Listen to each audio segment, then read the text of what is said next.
Hands up. Hands up. Hands up. Love each other. Love each other. Hands up. Hands up. Stop the violence. Stop the violence. Hands up. Hands up. Stop the children. Stop the children. Hands up. Hands up. Our parents.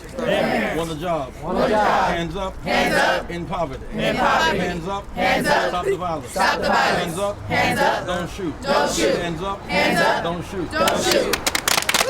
A season of rebellion in our country because of the disparities and the growing inequality. A half century ago, it was horizontal segregation by race. There's vertical disparities by race and class. Some of my argument because student loan debt, and credit card debt, they can't afford to go to school. In this state, they plan to raise tuition 5% in the next 5 years. Income will not grow that fast, so they feel eliminated. Others, because the gap between CEO pay and worker pay is so astonishingly great, they feel even when they work, they're recycling poverty. For others, it is gender inequality. Women are still making less for doing more work. Others, it is the racial violence we see in these patterns of killing. In some sense, the killing of Eric Garner in New York and Michael Brown in Ferguson finally broke the water. It was a series. It was Diallo killed in New York, shot 41 times unarmed. It was, and the killers walked away, who were police. It was Rodney King in California, beaten nearly to death, and the police were set free. Rabner Louima in a prison in New York, police rammed a stick in his rectum till he nearly bleed to death. Is a police, Howard Morgan in Chicago, black police, shot 28 times by other police. He was indicted and they were not. It was Trayvon Martin, and then Michael Brown, and then Eric Garner. So the cup has run over. We must address in a meaningful way the disparities that's driving this quest for equality. Inequality, rubbed raw, leads to anarchy and crime. Justice leads to peace. And for too many, they simply are seeking justice in wages and health care and education and seeking peace. We're out here today preparing for a meeting tomorrow in Silicon Valley, where this fast-growing industry and people who live in the area are basically locked out. 20 top companies, 189 board members, 36 are white women, 3 African American, 3, and 1 Latino in California. These companies have almost no people of color in their C-suites. These companies have about 2% employment for blacks and Latinos. They have huge sums of money in overseas tax avoidance schemes, and we need to work out a plan to reinvest in America, to put America back to work. So I think that there is now a cry out for justice. The beauty of it all has been to see a kind of rainbow coalition of people, the multiracial, multicultural, we are finding common ground. Reverend Jackson, yes, ma'am. What would you say? Let us lay this first. You got it. Sir, we've seen a variety of demonstrations, and they continue and even intensify here in the Bay Area. Even among protesters, there's been some division about tactics. We've had a weekend of some fairly destructive protests in terms of damage to businesses in Berkeley. What would you tell folks who want to get that message out and maybe do it in one way or another? I mean, do you condone the violence? Don't lose the message and the technique. When we marched with Dr. King in Selma in Memphis in 1968, we were marching for garbage workers to get collective bargaining, to get job security. And as we focus on garbage workers marching with the sign, I am a man, the message is out. At the end of the line, there were some anarchists who chose to throw rocks in the window to get attention. The message got lost on the garbage workers and became brick throwing. So I would urge you to avoid violence. One, because you cannot beat tanks with bricks. Secondly, you lose the message in acts of violence. And thirdly, there is no redemptive transforming power in violence. And so these are judgments we must make. And most people, even in these demonstrations, have been nonviolent. There are some who cover their faces and they engage in these acts, but I would certainly hope that the actions here in the Bay will remain massive, disciplined, focused, and nonviolent. All right, sir, do you believe that there's institutionalized racism and oppression built into the criminal justice system, and what can be done about it now? Well, it certainly is. In almost every city, we see that blacks and browns are racially profiled. They are more often followed in stores or arrested. They're often jailed or without cause. Stop and frisk in New York is a case in point. There's overwhelming evidence of that. That drives poor people and young people into prisons who don't have lawyers. They can't get out. There are some youth in Chicago jail 6 months to 6 years in pretrial detention. They didn't have a lawyer. So those who are wealthy are protected, and those who are poor are not. Then the locking up people makes the biggest institution in the community that's funded is the jail industrial complex. Police and jails and upkeep and guards and judges, all that's paid to occupy poor people. Inside, the kids admitted that they were quite angry, and you said they need to process their anger and also not to we have a way of loving martyrs, but they need to love themselves. Well, once people, it seems, are dead and no longer a threat to change, we love them. Mr. Mandela was on America's terrorist list as a fighter to change apartheid in South Africa. We call him a terrorist. As a martyr, he's been made a saint. When Dr. King was alive, he was seen in the negative in the last campaign by blacks and whites as he fought the end of the war in Vietnam. But after he was killed, he became St. Martin Luther King. So we have a way of loving martyrs, but not loving marchers, those who fight for change. And those who fight for change must take the risk and the sacrifice to make it happen. So it's important that we have demonstrations, but they must have an object that's clear. For example, fighting for student loan debt forgiveness is a fight worth fighting. Fighting for livable wages is a fight worth fighting. Fighting to build affordable public housing as well as bank loans is important. Banks attack black and brown people, and they foreclosed our homes. They made money off of subprime lending and predatory lending. We bailed out the banks, left the people out. So all these causes the kind of anger. Now you must direct the anger in such a way as to get the desired result. I was going So to ask what about kind of making strategy, you mentioned nonviolence not being the way, but what kind of strategy tips do you have for these kids? What works, what doesn't in terms of changing minds and institutions? And what do you see working right now in this movement and not working? One thing for these youth, they must know that the strong minds break strong chains. They must really put a real focus on disciplined education. We should have in Oakland, for example, at least one high school and middle school dedicated to STEM education. This is their environment, STEM education.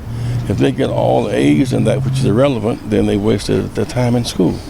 And so we should be challenging these Silicon Valley companies with this huge profits to invest in STEM education for America's children as opposed to H-1B workers, as the case in point.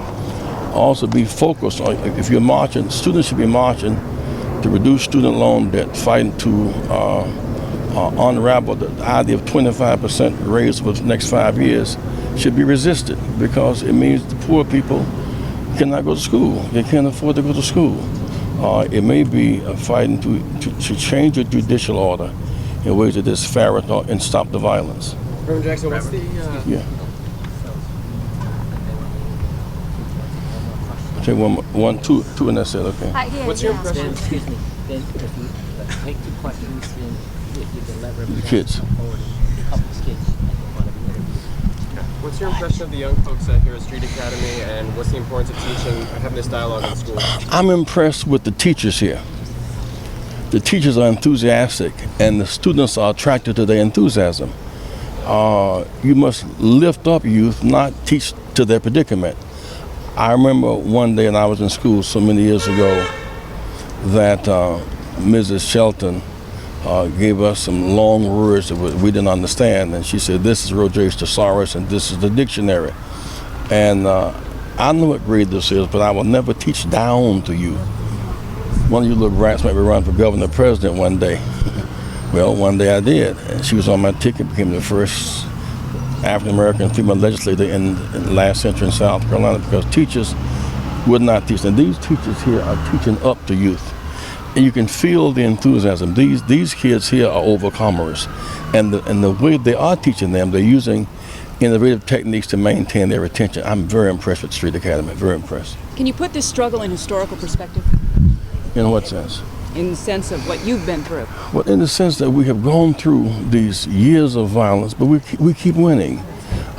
We turned the Emmett Till matter into mass organization to fight for justice. I asked Mrs. Parks one day, why didn't you go to the back of the bus? You could have been beaten or killed. She said, I was inclined to, but I thought about Emmett Till, I couldn't go back. It inspired us to fight back. Dr. King emerged out of that. Then in 1960, students couldn't use public facilities. It was humiliating to have black and white, color and white signs.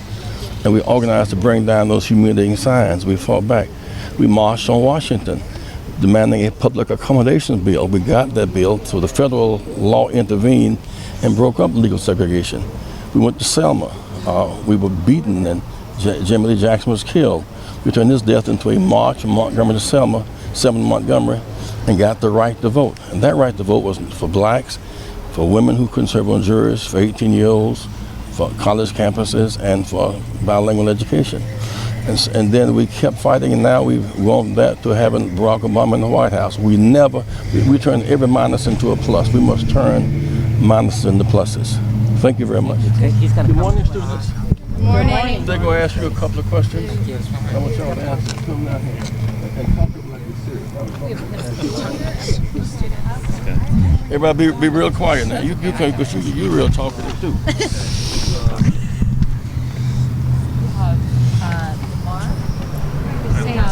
Yeah, I've got the spelling. Lamar, Alicia, and Tyre. We also have the head of school. I was so impressed with Lamar. Right? Lamar, what's your last name? Spell your name for us. Lamarmiller. Okay, well, what do you want to say about Reverend Jackson's visit and all that's going on in your town here? I say it's an honor to have Reverend Jackson here at our school, at this small school of ours, and I think what's going on today should not be happening. I mean, it's not right that police are just able to pull over any black man or any black child that they see just because they fit a description. What about Lamar, you were actually affected, weren't you? I mean, you told the story of the class and Reverend Jackson. Can you tell us a little bit more about that? What happened? Well, our cousin, her house was broken into by police, and she had a weapon because she thought it was an intruder and not the police. They saw the weapon and they shot her. What do you think about all these demonstrations and things that you're seeing in the area and the way things are going down? Are you proud of what you're seeing in terms of people rising up? I'm proud of people rising up, but I'm not proud that they're destroying the city because of it. Well, what do you think they should do? Peaceful protest. Don't destroy things. Don't loot people's very hard-earned businesses. And what would you say that you learned today with Reverend Jackson? I think I have learned to control my anger on what's going on in this world in this day and age. So he was a real influence when it came to that. Yes. You mentioned inside about Oscar Grant and how you don't like to talk about that. Because it's very recent, and I don't like to think about what's happened in this city. But even though it comes to my attention that it's happening all across America, or all across the world, matter of fact, that it's not okay. It's not okay, but I don't like to think as my city that I grew up in is just violence and destruction. It's interesting, and I asked a question about the Oscar Grant. No one had mentioned him because the youth here seem to have refused to internalize that there's a Michael Brown and a Ferguson in their own city. All those who are going to Ferguson, there's a Ferguson in the town they're leaving from. The killings where they're leaving from, there's pain where they're leaving from. And so the next is to begin to process and not avoid Fruitvale and Oscar Grant, because it does matter. And she was quite talkative too. Yeah. One last question, Lamar. How old are you? What grade are you in? And do you have any idea what you want to be when you grow up? I am 14. I'm in the 9th grade, and I want to be a music engineer. Great. Thanks. Lamar is 25 years old. All right, so Alicia? can you say your name both first and last? Alicia Oliver, ALYSIAOLIVER. And what's your grade and age? 10th grade and I'm 15. All right, what did you want to say? Questions? How were you affected today by the Reverend Jackson being at your school? It made me more powerful and made me realize that I can do a lot more than what I've been doing. For the past month, I've been doing a lot of stuff around Measure BB, which I told you guys that passed, and I spoke down the street at the church about it. And when Maya told me about it, I was like, my mom had took me out to eat and stuff because she felt like I did something. But, I was like, it really isn't that big of a deal, but I guess it was. Alicia, when you were sitting there with the Reverend, you mentioned in a very calm voice, but you said you were angry. What makes you angry? Because it's like, so I catch the bus in downtown to go to school and work. So it's like I go to downtown and I can see that my bus is getting stopped and I have to wait and it's making me late. And it's like, why are you guys, like, I know you guys are trying to protest, but stop us from getting away from what we need to do when we're really the voice that you guys need to hear. And it's like when we want to talk, y'all don't want to hear it. So it's like, what do you all want us to do? And it's like so much anger because you guys are picking on us. You guys are like, oh, y'all stupid, y'all don't know what y'all talking about, y'all young. But it's like, how y'all gonna tell us that when y'all don't know what we go through? So how do you think it should be done? Like, ask us. Like, you asking 20-year-olds when it's really us. Like, so what do you think is the way to affect the change, though? If you're not out, stopping buses or breaking windows, what do you think is the good way to do it? Peaceful protest. Peaceful protest. I got to go, guys. You're young. Talk to me a little bit about the racism that you felt, if you felt racism in your community, in your life. Okay. Well, I'm mixed. My father's black and my mom's Puerto Rican. So it's like, when I walk in the stores, I guess Caucasian people or Indians, they see me as black. So it's like when I walk in the store by myself, it's like, they're walking behind me, ask me if I need help. Every 2 seconds, it's like, you just ask me that. Like, I'm not stealing anything. So I feel like I got to take my money out of my pocket, put it in my hand, just to show them that I'm not trying to steal nothing. Like, I have my own money. I work for what I want, so. Ask Lamont the same question about his experience with racism. What have you experienced? You're 14. I mean, what have you seen? I haven't really had any experience, but my family as a whole has had a lot of experience of racism. Like what? So my family went on a family vacation and my dad got us dinner. And so he's in the elevator coming back to get his dinner, and a white man comes into the elevator and says, "Give me your food," N-word. And that really shocked my whole family because, just what was the reason of that? What was the point of you taking somebody else's food because you want to feed your family, but taking someone else's food is not going to help them feed their family?